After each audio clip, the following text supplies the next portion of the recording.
Hello again, everyone. Terry Earthwind over at Consortium, and I have a colleague and special guest with me today, Dr. Abe Khoureis. Dr. Abe, thanks for showing up. I love this. I can't wait to hear what you're going to tell us. Thank you for inviting me.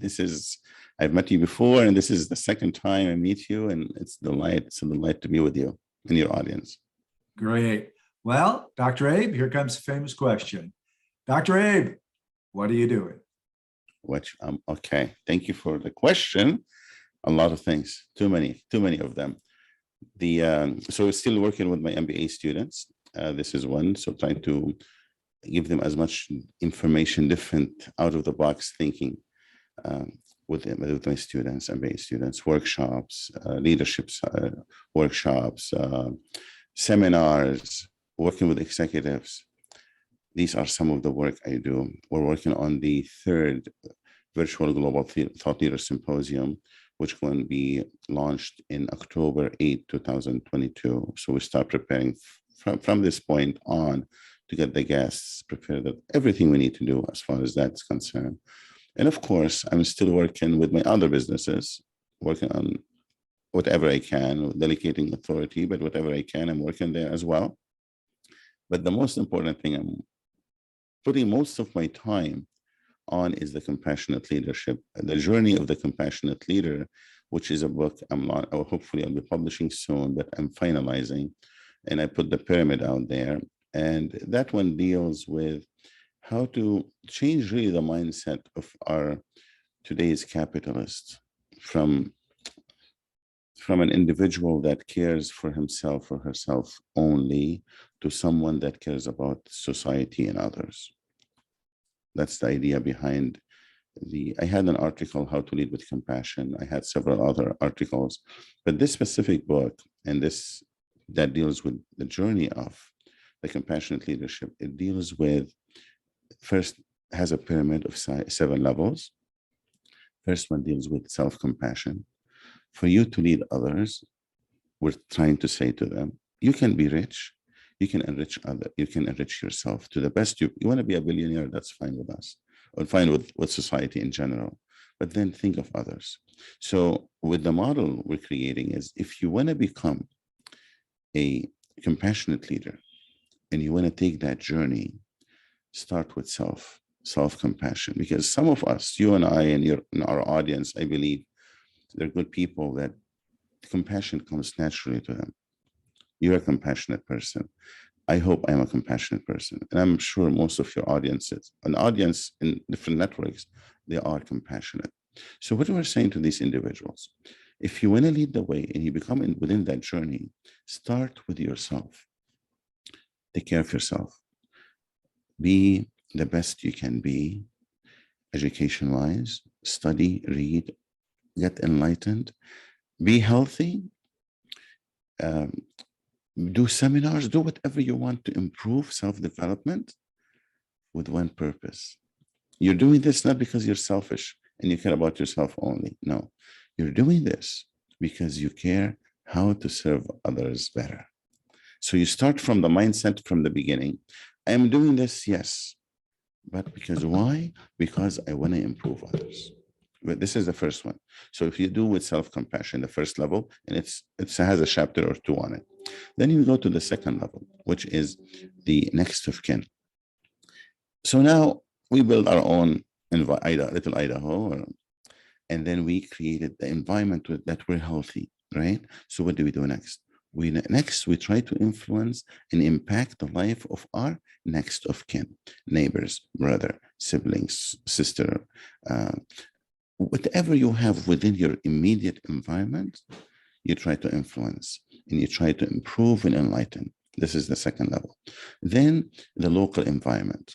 So now you took care of your family, let's say family, friends, within that second level. Now you go to the third level, which is the local environment.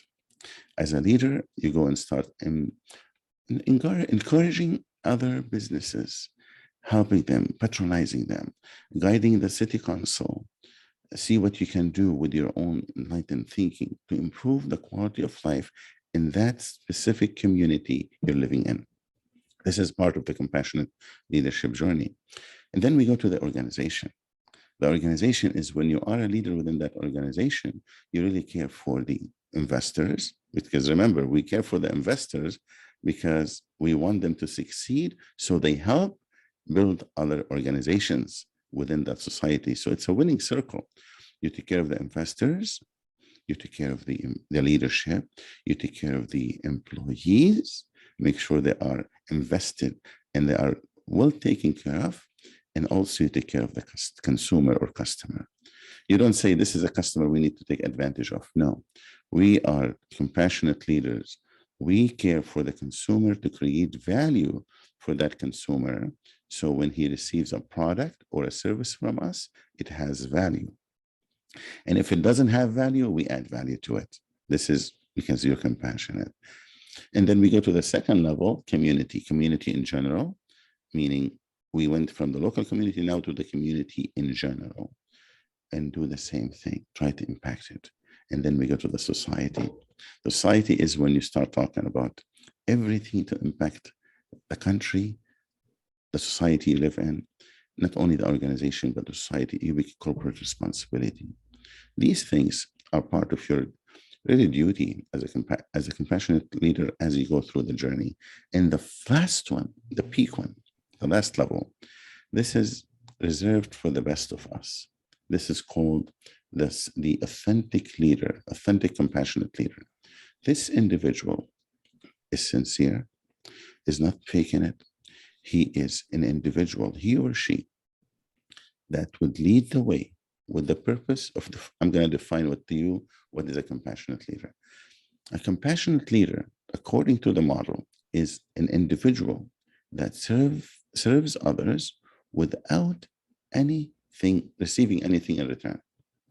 It's not like I have to receive something for me to help you. No, I'm going to help you and help the society you're in and help the environment and help the community and help the organization without receiving anything in return personally, although it's for the greater good. That is what you're receiving in is you're molding a society according to your compassionate level, to your compassionate thinking and enlightened approach to humanity. You're improving the human being. And if we are able to do that, and we create leaders like this, the capitalist we're talking about will change. And we are, in doing this, we are also preserving capitalism. Because every model in society, every theory has a specific time to live. If we don't take care of capitalism at this level, it's stagnating, but we don't see it, it's too large. There's a stagnation level within the capitalist system. That's why you see homeless everywhere. That's why you see poverty, and you see rich and you see poor. There's disparity. There's a level. There's a level that is unacceptable. How do you take care of this? You create some humility and compassion. Who's going to lead this? The people that leading these organizations. You bring them to the table and you say, listen, you've been leading the way all along, but look what's happening, the tragedies we have. Add compassion to the formula, and you'll be able to, instead of looking at the homeless and say, how can I get rid of from the community? You look at them and you say, how I can improve their lives? What can I do? You don't take yourself out of the equation of the problem or the challenge you're having. You actually become part of it. If you have that mindset, and we're successful to put that mindset in the mind and hearts of everybody, but especially the capitalist, today's capitalist, is that I have a writing on the remaking of the capitalist. And we're changing the mind. If somebody we have two things. We have the local environment for the capitalist, meaning the country you work within, or society you work within, or the country you trade in. You go, let's say, to another country. I love it. If you go to another, if you go to another country, you think the same thing. You don't think to steal their resources. You think how to improve them so they can help you back in return. It's a very interesting approach, and hopefully we put this one together, and we help others as much as we can. This is what I'm working now and I'm passionate about now. Okay, I hate to shut this off. I really do, but we're getting close to LinkedIn time. Ladies and gentlemen, Dr. Abe Khoureis. Thank you very much for coming and doing this with me today. I appreciate it, ladies and gentlemen. I hope you enjoyed it as much as I did. Continue doing the excellent work. Thank you, Terry. Bye. Consortium, the business model for the 21st century.